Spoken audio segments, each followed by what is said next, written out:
하나님의 큰 은혜가 가득한 이 오후 시간이 되기를 주님의 이름으로 축복합니다.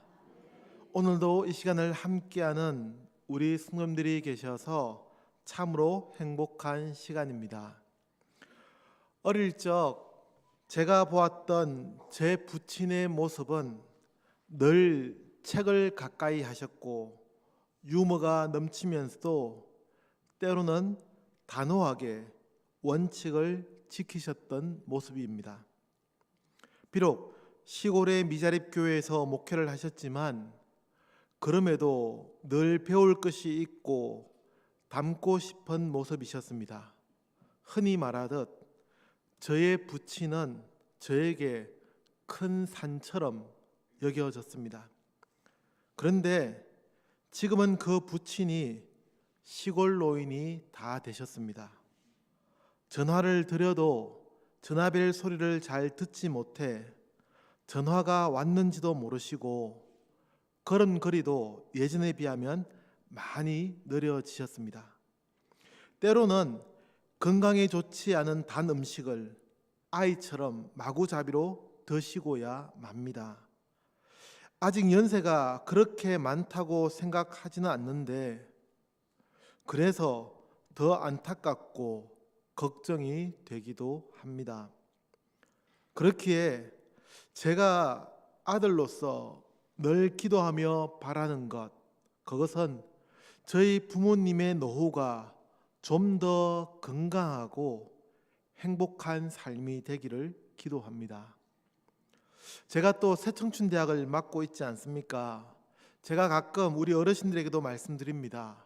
몇 주 전에도 이런 말씀을 드린 기억이 납니다. 아프시지 마시라고. 무엇보다 좀 더 행복하게 오래오래 사셨으면 좋겠다고 말씀드렸습니다. 언제까지요? 이제는 충분하다라고 각 개인이 느끼실 때까지, 이만큼 살았으면 나도 이제 충분히 살았다라고 만족하실 때까지, 아니면 최소한 새청춘대학을 담당하는 이 이현성 목사가 이 교회에 있을 때까지만큼이라도 건강하시고 행복하셔야 한다고 부탁드렸습니다. 이 자리에 함께한 우리 스님들도 마찬가지입니다. 아프시지 마시고 더 젊고 행복하게 살아가는 삶이 되기를 축복합니다. 그럼에도 우리는 이 시간 말씀을 통해 인생의 마지막 순간을 향해 가는 한 사람을 마주하게 됩니다. 우리의 삶이 다 그럴 수밖에 없죠. 영화에서야 시간을 멈추듯 젊음을 유지할 수 있고 때로는 거꾸로 가는 삶을 살기도 하지만 현실을 사는 우리 모두는 마지막 순간을 향해 갈 수밖에 없습니다. 아무리 한 시대를 수놓았던 위대한 사람이라고 해도 그 시간의 흐름을 결코 막을 수가 없습니다. 그래서 이런 말도 유행한다고 하더라고요. 99881234 무슨 의미인지 아십니까? 아시는 분도 계실 것 같은데 99세까지 팔팔하게 살다가 하루 이틀 아프고 3일째 죽는다라는 의미라고 합니다. 그런데 요즘에 이렇게 바뀌었다고 합니다. 99세까지 팔팔하게 일하다가 2, 3일 주변 정리하고 깨끗하게 떠난다. 우리 스님들은 어떻습니까? 모두가 100세 시대, 100세 시대라고 하는데 더 행복하고 건강하게 살아가는 삶이 되기를 주님의 이름으로 축복합니다. 다시 말씀으로 돌아와서 함께 읽은 본문의 말씀에서 우리는 이스라엘의 위대한 왕으로 나라를 잘 다스렸지만 이제는 흘러가는 세월 앞에 영락없이 노인이 되어버린 다윗의 모습을 발견하게 됩니다. 1절의 말씀, 나이가 많아 늙으니 이불을 덮어도 따뜻하지 아니한지라. 한 시대를 수놓았던 위대한 왕을 이렇게 기록하고 있는 옛 역사의 기록은 거의 찾아보기 힘듭니다. 그렇지 않습니까? 대부분의 기록은 위대한 인물일수록 감출 것은 감추고 기록하지 않아도 되는 것은 적당하게 기록하지 않습니다. 그러나 성경이기에 아무리 훌륭했던 인물이라고 하여도 결코 미화시키지 않고 있는 사실 그대로 기록합니다. 다윗도 마찬가지였습니다. 그는 이제 나이가 들었고 더 이상 젊은 날의 모습을 찾아볼 수 없게 되었습니다. 이런 다윗의 모습에서 우리가 무엇을 생각해 볼 수 있을까 생각되기도 하지만, 오늘 우리는 이 다윗의 모습을 마주하면서 믿는 자의 마지막이 어떠해야 하는지, 그리고 우리는 그 마지막을 어떻게 잘 정리하며 또한 잘 살아갈 수 있을지를 생각해 보려 합니다. 그래서 오늘 이 시간의 제목도 마지막 준비라고 정해 보았습니다. 축복합니다. 마지막 준비를 잘 할 수 있는 성도들이 되기를 축복합니다. 그 마지막 순간까지 흔들리지 않는 믿음의 모습으로 살아가는 은혜가 있기를 축복합니다. 그 첫 번째는 나이가 들어도 실수하지 않는 것입니다. 아니, 실수하고 싶어서 실수하는 사람이 누가 있겠습니까? 특히 요즘은 장수시대가 되면서 더더욱 본의 아니게 실수하는 어르신들의 모습을 보게 됩니다.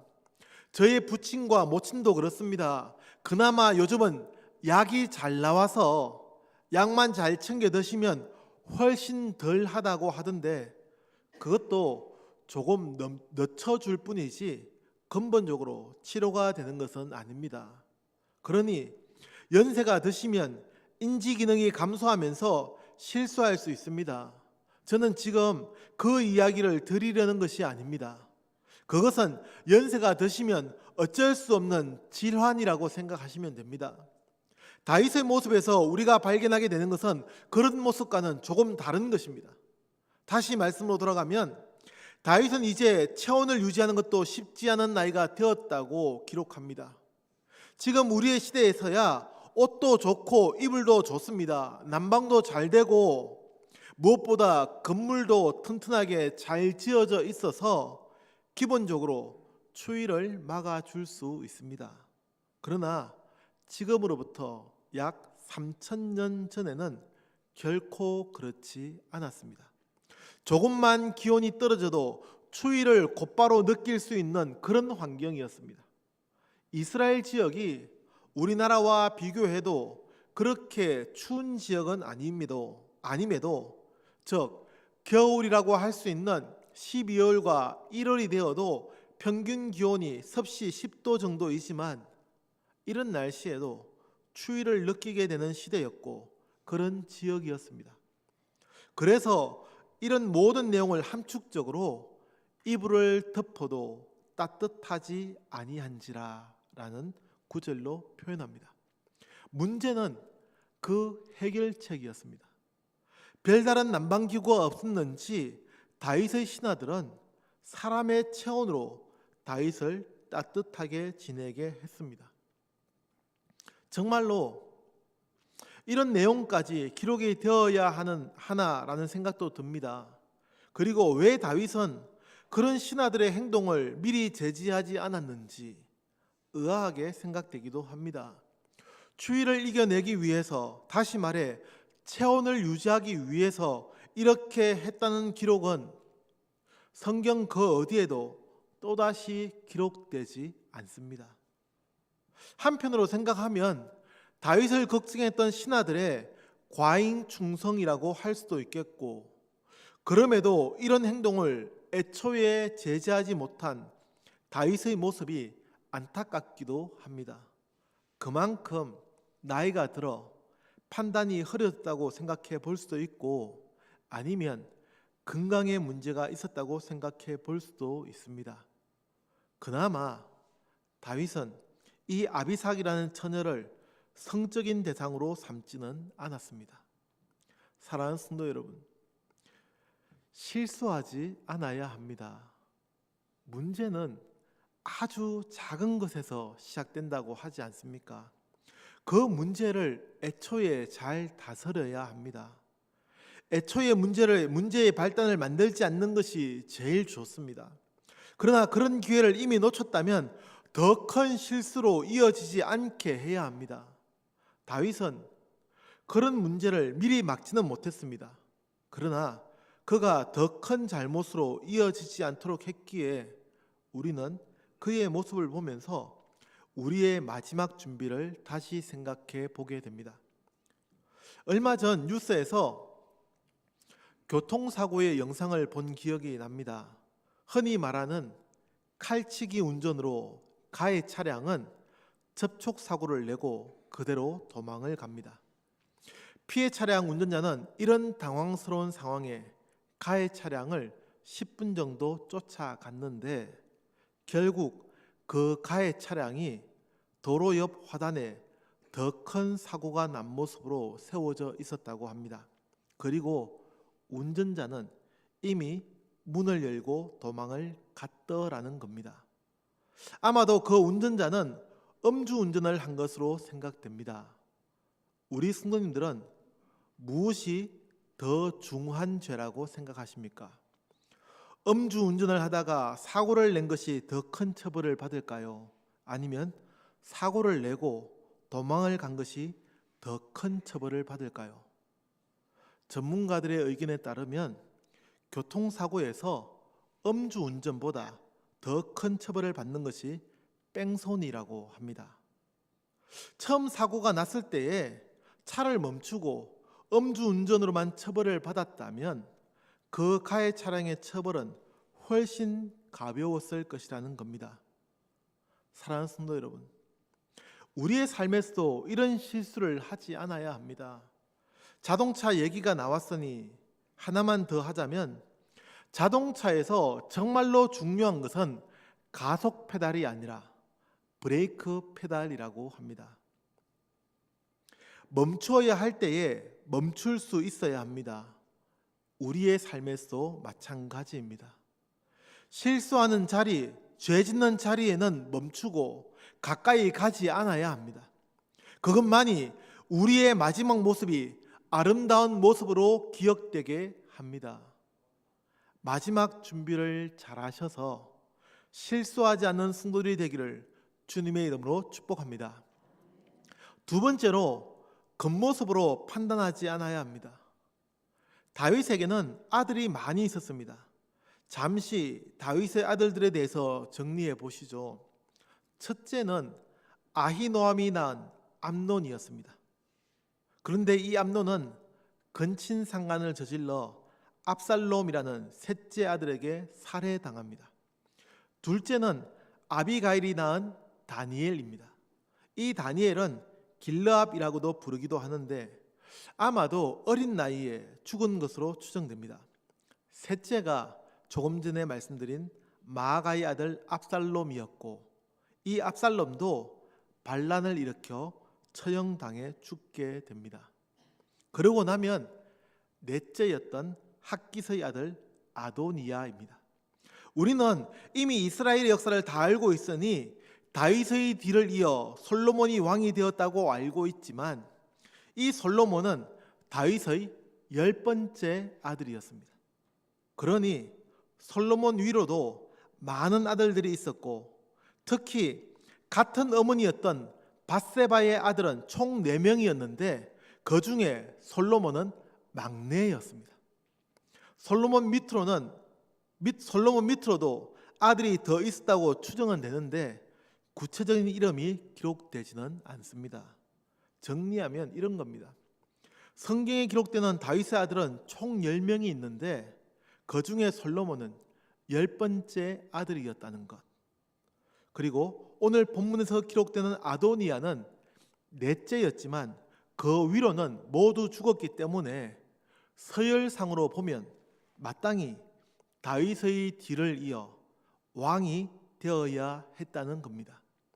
그런데 다윗은 그 서열을 무시하고 10번째였던 솔로몬을 후계자로 세웁니다. 왜 그랬을까요?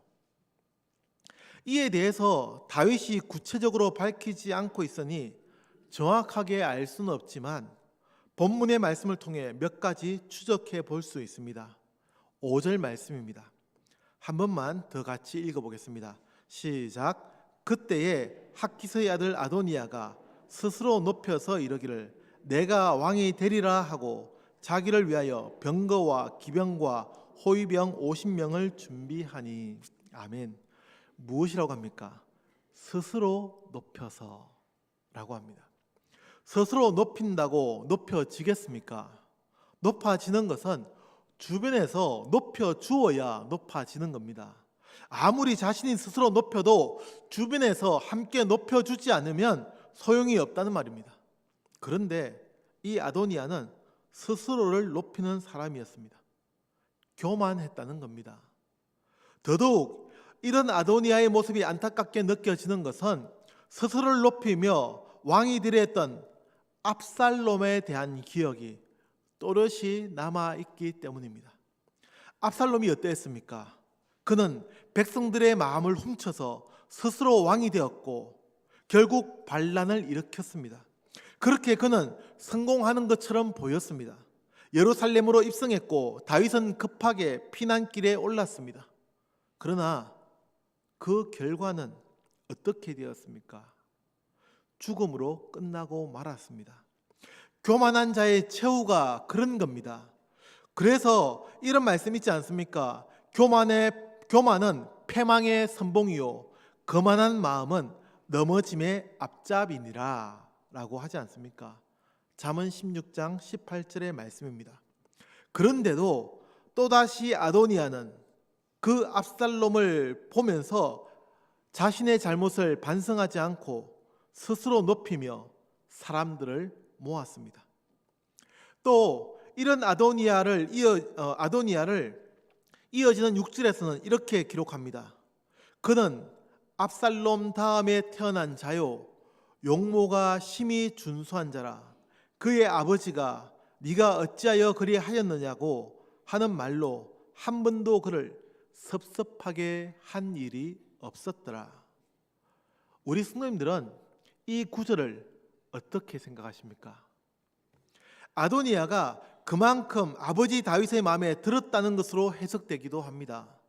그러나 또 다른 한편으로 보면 이 아도니아는 아버지와 대화가 없었던 것이 아닌가 생각해 보게 됩니다.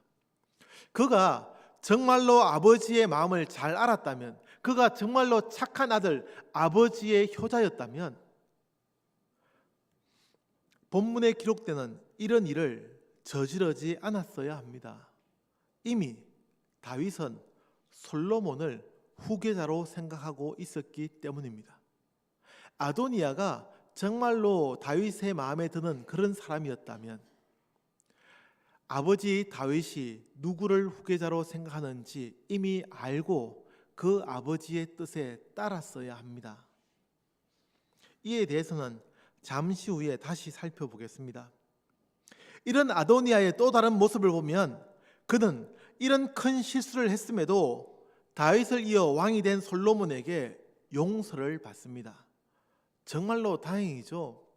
반란을 일으킨 것과 같은 행동을 했는데 솔로몬은 그를 처벌하지 않고 용서해 줍니다. 그런데 그 아도니아가 나중에는 결국 처형을 받죠. 왜 처형을 받습니까? 그는 결국 솔로몬의 지시로 처형을 받아 죽게 됩니다. 함께 읽진 않았지만 본문과 연관되어 기록되는 구절입니다. 열왕기상 2장 17절과 21절의 말씀입니다. 17절부터 같이 읽겠습니다. 시작. 그가 이르되 청하건대 솔로몬 왕에게 말씀하여 그가 수넴 여자 아비삭을 내게 주어 아내를 삼게 하소서. 왕이 당신의 청을 거절하지 아니하리이다. 이어서 21절입니다. 이르되 청하건대 수넴 여자 아비삭을 아도니아에게 주어 아내로 삼게 하소서. 아멘. 이 문제의 중심에는 다윗을 시중들었던 그 처녀 아비삭이 있습니다. 그녀는 본문 4절에서 기록하는 것처럼 누가 보아도 아름다운 여인이었던 것 같습니다. 그래서 하지 말아야 할 부탁을 아도니아가 하게 됩니다. 그것도 솔로몬에게 직접 하지도 못하고 밧세바를 통해 간접적으로 합니다. 그만큼 떳떳하지 못했다는 겁니다. 그러면 하지 말아야지. 왜 그런 무리한 요구를 했는지 알다가도 모를 일입니다. 아도니아는 아비삭을 아내로 삼게 해달라고 요청합니다. 이게 가능한 일이겠습니까? 지금 시대에서 그렇게 권장할 방법이 아니지 않습니까? 그러니 수천 년 전, 그것도 남성 중심의 사회였던 이스라엘에서는 더더욱 그랬습니다. 결국 아도니아는 처형당하게 됩니다. 아도니아는 이런 인물이었습니다. 자신의 목적을 이루기 위해서 무엇이 옳고 그른지를 생각하지 못하는, 그래서 이미 왕위가 솔로몬에게 약속되어 있었음에도 그 왕위를 빼앗으려 했고, 심지어 중요 요직의 신하들을 모두 자신의 사람으로 불러들이기까지 했습니다. 더구나 그는 선친과 관계된 여인을 자신의 아내로 삼으려 했습니다. 이스라엘의 여자가 아비삭 하나뿐이겠습니까? 아도니아가 왕족이었기에 원한다면 이스라엘 안에서 마음에 드는 여인을 얼마든지 충분히 아내로 맞이할 수 있었습니다. 그런데 그는 넘지 말아야 할 그 선을 넘어버렸습니다. 저는 다윗이 이런 아도니아를 정확하게 간파하고 있었다고 생각합니다. 그래서 서일로 보면 그가 마땅히 왕이 되어야 했지만, 또 그의 외모가 워낙 출중하고 반듯해 보였지만 그를 후계자로 삼지는 않았습니다. 사랑하는 성도 여러분, 우리가 가장 많이 실수하는 것이 바로 이 점에 있지 않습니까? 겉모습으로 판단하는 겁니다. 왜 사기꾼에게 속게 됩니까?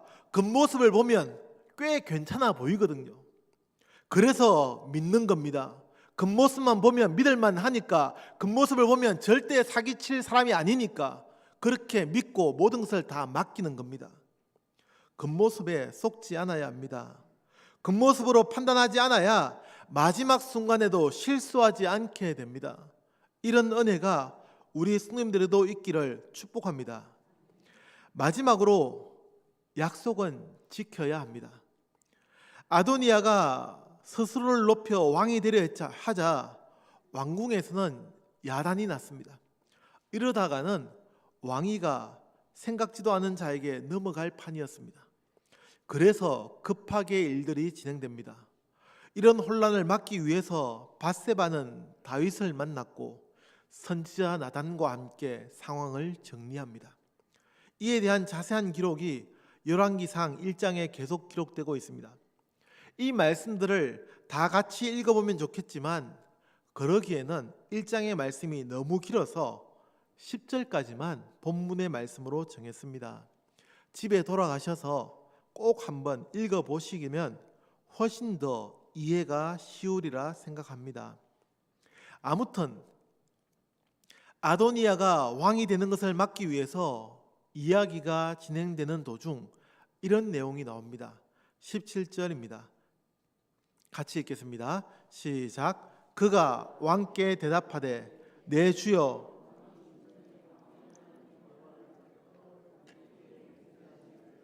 내 아들 솔로몬이 반드시 나를 이어 왕이 되어 내 왕위에 앉으리라 하셨거늘.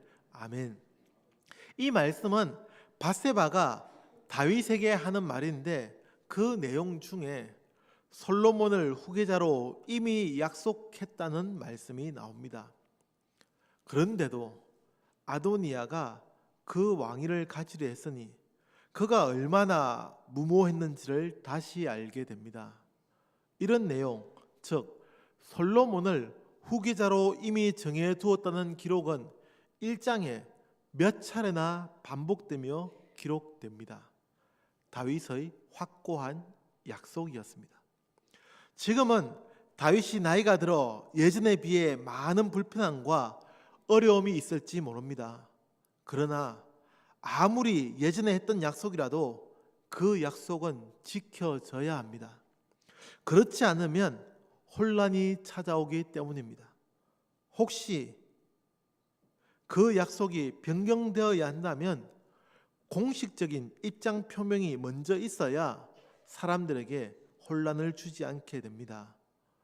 우리의 삶에서 이런 상황들을 너무나 자주 보지 않습니까? 그러니 구태여 제가 더 예를 들지 않아도 되리라 생각합니다.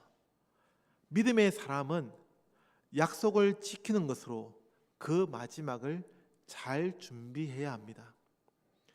약속한 것을 지키지 않으면 누군가는 억울해하고 누군가는 고통을 당할 수 있습니다. 믿음의 삶을 마지막까지 잘 살며 이어가는 것은 다윗과 같이 자신이 했던 그 약속은 어떠한 상황에서도 지켜내는 것에서 이룰 수 있습니다. 사랑하는 성도 여러분, 그렇게 위대한 이스라엘의 왕이었던 다윗도 세월 앞에서는 어쩌지 못했습니다. 그는 나이가 들었고 이제는 마지막을 준비해야 하는 때가 되었습니다. 그때에 무엇을 해야 하겠습니까? 많은 사람들이 나이가 들면 실수를 합니다. 그것이 실수인지도 잘 모른 채로 넘어가기도 합니다. 축복합니다. 이 자리에 함께한 우리 성도님들의 삶의 실수가 없기를 주님의 이름으로 축복합니다. 또 나이가 들면 판단이 흐려져 겉모습으로 판단할 때가 있습니다. 아브라함의 아들 이삭은 나이가 들어 자신의 아들도 잘 분별하지 못하고 실수하였습니다. 축복합니다. 겉모습에 속지 않고 겉모습을 꿰뚫어보는 믿음의 눈이 있기를 축복합니다. 마지막으로 약속은 지켜져야 합니다. 지켜지기에 약속은 좋은 것입니다. 자신의 이익에 따라서 약속을 변경하였던 야곱의 삼촌 라반을 우리는 믿음의 선조라고 부르지 않습니다. 불리한 상황에도 약속을 지키는 것만이 더 큰 혼란과 어려움을 막을 수 있습니다. 우리를 향한 하나님의 약속이 여전히 지켜지고 있듯이 믿음의 사람들도 약속을 지키는 삶으로 마지막을 준비해야 합니다. 마지막 준비, 우리 성도님들이 잘 준비해 가기를 주님의 이름으로 축복합니다. 기도하겠습니다. 다윗 왕의 마지막 삶을 보면서 우리가 어떻게 우리의 마지막 삶을 준비해 갈지 다시 돌아보게 됩니다.